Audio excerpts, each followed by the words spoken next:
मी प्रत्येक वेळी बाबांचं नाव घेतो, देवगीत कामगारांचे चांगोईंशींनी नाव घेतो, कारण त्यांनी तसं घडवलं आहे, असं कोणी घडवू शकत नाही. त्यामुळे म्हणून मी सांगतो की एवढं मोठं योगदान ग्रामपंचायत, नगरपरिषद, नगरपालिका घडविताना कोणाचं नसेल, एवढं बाबांचं आहे, चांगो शिंद्यांचं.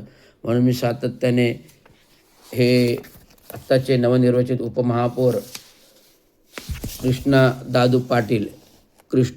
दादू पाटलांचं पत्र आहे. या कृष्णा दादा पाटलांना मी 9 तारखेला पत्र दिलं होतं.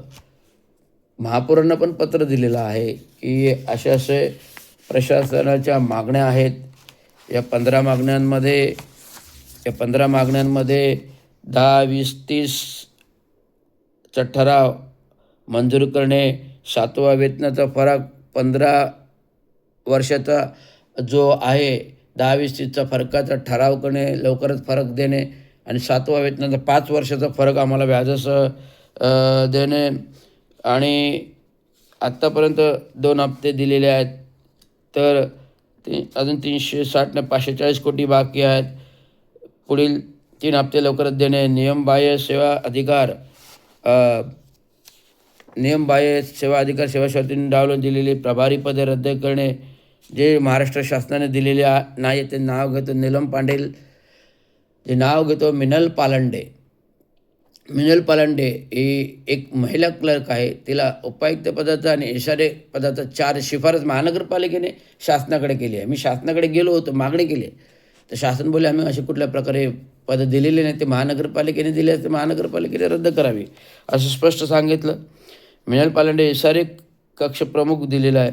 रवींद्र चांगो शिंदे यांना विनाकारण 2020मध्ये 2दा निलंबित केलं. त्या निलंबित केलेल्या कारणामीमांसेसाठी चौकशीची मागणी केली आहे.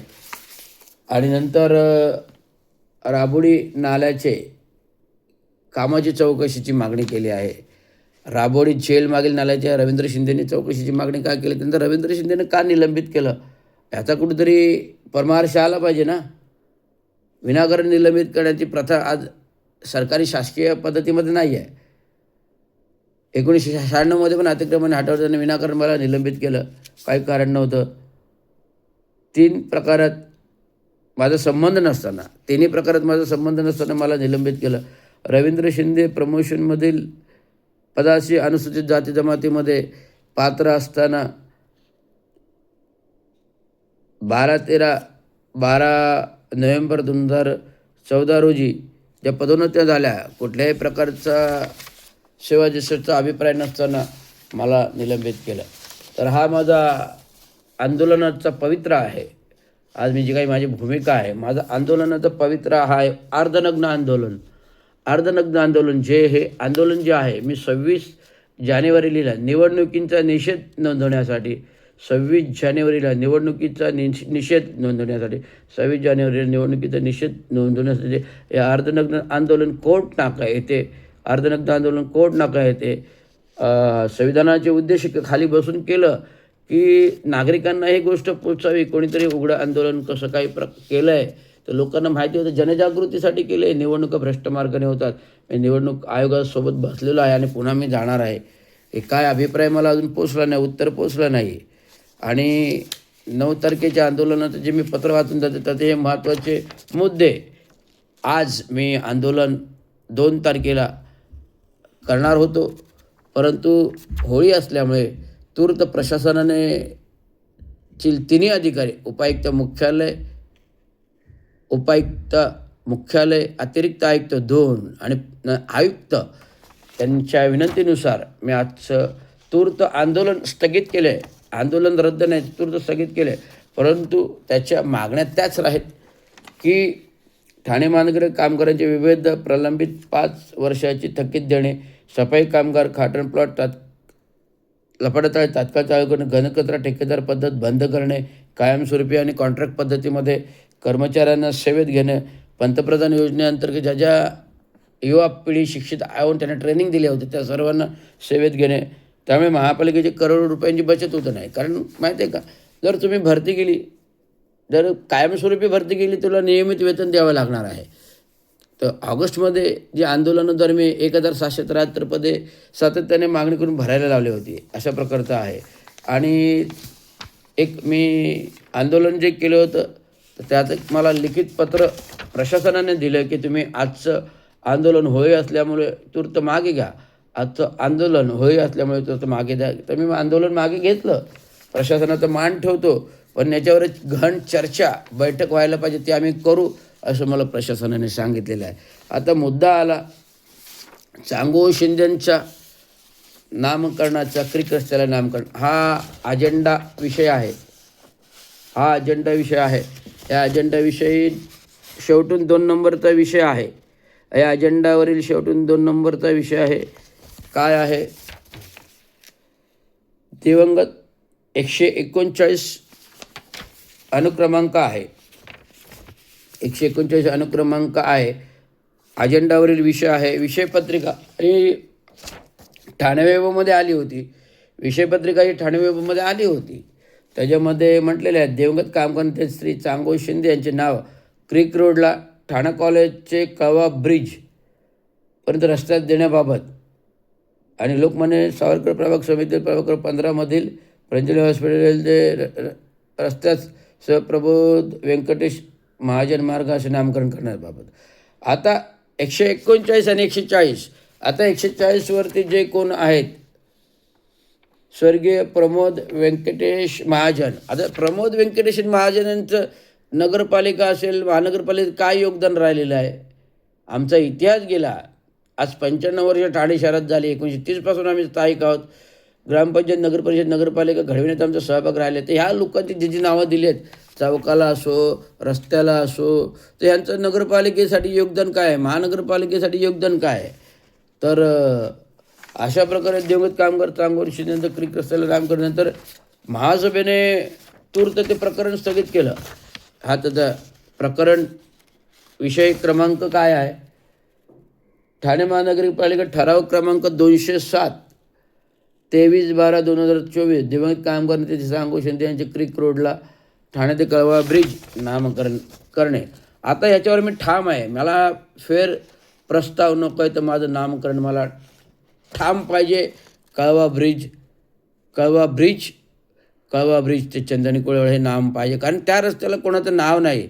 जे कोणी मंगेश कोळी भारतीय जनता पार्टीमध्ये आत्ता गेलेले आहेत, जे काँग्रेसमध्ये होते, त्यांनी त्या काही जो काही आक्षेप घेतला होता त्याच्यामध्ये म्हटलं की आमच्या आजोबांचं नाव आहे, असं आहे, तसं आहे. परंतु पूर्ण महानगरपालिकेने रेकॉर्ड तपासणी केल्यानंतरच हा प्रस्ताव बनतो. नामकरणाचा प्रस्ताव कधी बनतो? पूर्ण रेकॉर्ड तपासणी महानगरपालिका नगरपालिकेची दप्तरातली होते स्थावर मालमत्ता विभागातून, आणि तो रेकॉर्ड तपास झाल्यानंतर कुठल्या रस्त्याला नाव आहे नाही आहे. तर क्रिक रस्त्याला एकही नाव नाही आहे. आणि पूर्वी 2 वेळा नाव देण्याचा प्रयत्न झाला होता. पंडित जवाहरलाल नेहरू आणि असे ऐतिहासिक पुरुषाचं नाव देण्याचा प्रयत्न झाला, पण तो दिला गेला नाही, तो बारगळला. परंतु चांगो शिंदेंचा प्रस्ताव समोर जेव्हा आला तर पूर्ण अभ्यासाअंती तो प्रस्ताव तयार झाला. आणि महासभेमध्ये प्रकरणी ठराव वाचून दाखवतो. प्रकरणी कार्यालयीन अहवाल पाहता चर्चा करता प्रशासनाने सादर केलेला गोषवारा पुन्हा तपासून सादर करण्यात यावा. ज्येष्ठांनी मागणी केली की त्याला नाव दिलेलं आहे. सदरचे प्रकरण पुन्हा कार्यालयीन दप्तर तपासणी करून पुढील महासभेमध्ये फेरसादर करावे असे सुचवत या ठरावामध्ये केले आहे. फेरसादर करावे असे ठराव सूचित केले आहे. परंतु त्या काही असलेले स्थावर मालमत्तेचे 2014मध्ये सुनील जाधव होते. सुनील जाधवने प्रस्ताव बनवल्यानंतर आलेले सहाय्यक आयुक्त महेश मोरे गुंड प्रवृत्तीचे बोलेल की त्यांनी हा प्रस्ताव मुद्दामपणे बारगळाला ठेवला. मी वारंवार भेटीगाठी घेतल्या. का बारगळाला? कारण त्यांचं उपायुक्तपद मी रद्द केलं होतं. प्रभारी जे आता मेनल पालंडेला उपायुक्तपद दिले त्याप्रमाणे त्यांना पण दिलं होतं. एका पोस्टिंगमध्ये मी डायरेक्ट विजय सिंगलांना पोस्टिंग केली. विजय सिंगल आले होते 2019मध्ये. त्यावेळेस एक पोस्टिंग केली होती. 1900 म्हणजे जसवाल गेले आणि विजय सिंगल 2020मध्ये जेव्हा आले, मी एक पोस्टिंग केली होती की प्रभारी चार्ज देण्याचे कुठलीही पदं, स्थावर पदं उपलब्ध नसताना प्रभारी चार्ज देणे हा घटनेच्या घटनाबाह्य आहे, नियमबाह्य आहे. त्याच्यामध्ये आपला चौकशी होऊ शकते. एवढंच मी टाकलं तर विजय सिंगलने तात्काळ त्याचं पद रद्द केलं. जे जितेंद्र आव्हाडांचे आशीर्वाद दिले गेले आणि कालांतराने तेच जितेंद्र आव्हाडाचे दुश्मन झाले. जितेंद्र आव्हाड साहेबांचे ते दुश्मन झाले. त्यांच्यावर त्यांनी नाना तऱ्हेचे अत्यारोप केले आणि मग विधानसभेपर्यंत प्रश्न गाजला ना. त्या काही महाविकास आघाडीच्या सरकारमध्ये महेश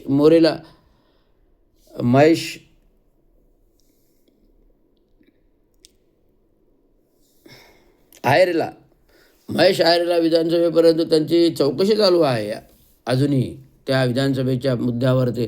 पण तरी देखील त्यांना सहाय्यक आयुक्ताचं पद दिलं गेलं, अतिक्रमणसारखं पद दिलं, चर्चेचं पद दिलं. त्यामुळे ते नेहमी चर्चेत आणि ते नेहमी गुंड वृत्त असल्यानेच त्यांच्याबरोबर पोलीस आणि बाहेरील गुंड लोक कार्यालयात यायची. महानगरपालिका प्रशासनाला माहीत असून की काही कारवाई करतो. मी सातत्याने त्यांच्याबद्दल ऑब्जेक्शन घेतलेली आहेत. मी हटणारा माणूस नाही, मी कोणाच्या बापाला घाबरत नाही आहे, सांगतोय. त्यामुळे दिवंगत काम करण्याचा चांगलं शिंदेचा ठराव झाला पाहिजे.